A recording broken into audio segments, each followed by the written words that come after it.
Rick Perry's been using state government as a political machine. He's been using taxpayer funds and political appointments to raise campaign cash. That needs to stop. That's why we need a new governor.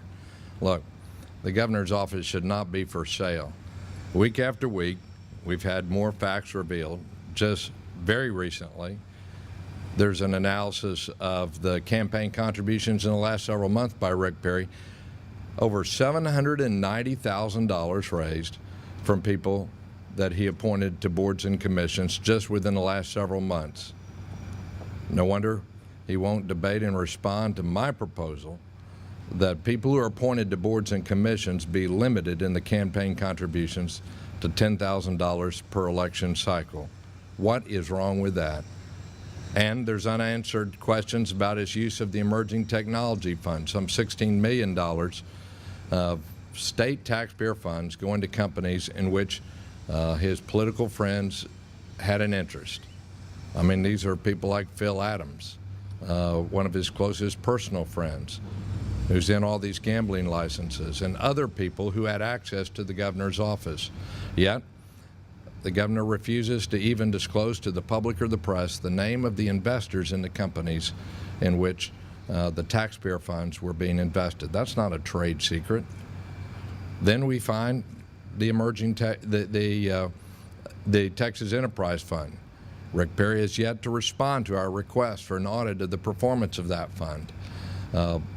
Which companies did and did not meet their goals for creating jobs?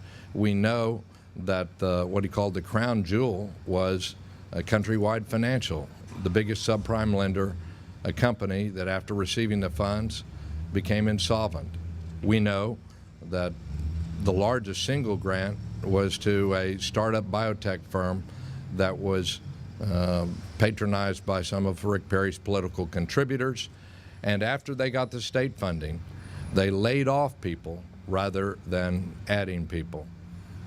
And finally, there's a whole issue that I mentioned previously of his use of campaign cash in order to reward contributors, or taxpayer funds in order to reward contributors. $17 million raised so far, and the governor will not answer some simple question about communications between his office and himself and those for which taxpayer funds were used. You know, we already saw a situation a couple of weeks ago just in Austin where we had called on for more disclosure on the investments made by the teachers' retirement system. The amount of fees paid by the teachers' retirement system escalated sharply. In the last 2 years, it's been over $300 million in fees.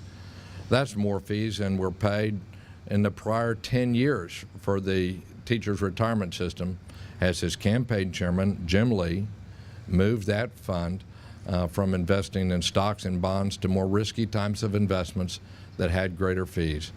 It's time that we took the for sale sign out in front of the governor's office. That's why we need a new governor.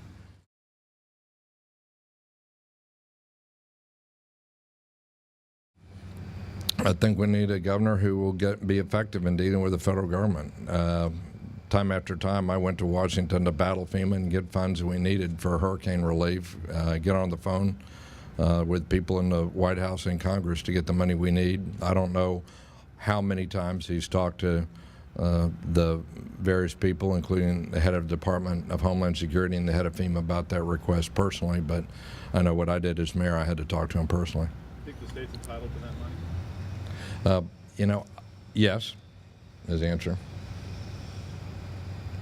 I haven't seen all the grounds on which they denied it, but yes. Yeah. I don't have an exact figure for you, but I can tell you that throughout the time I was mayor, we raised about, I'd say about $14–15 million. And the people that I appointed to boards were subject to the $10,000 city limit. And that it was not appropriate, and we did not consider campaign contributions, or for that matter, partisan affiliation in board appointments. And a number of these board appointments were mandated by, you know, their criteria for them was mandated by the statute or the rules.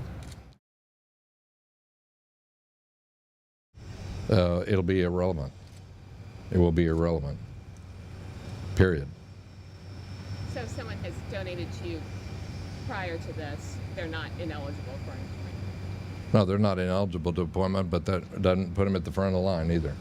And I mean, you know, now I'm dealing with some of the most knowledgeable people here with the Austin Capitol Press Corps and the way, I guess you'd say, business has been done in Austin historically. And, you know, Rick Perry has taken it to a new level. I don't think board appointments should be for sale. I don't think there should be, you know, there would not. I wouldn't expect under Rick Perry for there to be zero, because there are people who the governor knows who support him, and people are more likely to appoint, and I would be more likely to appoint somebody that I've met or know of, rather than somebody I've never heard, you know, from before. But there's partisan litmus tests, and there's, I guess, as I travel around the state, it's, I guess you'd call it an open secret.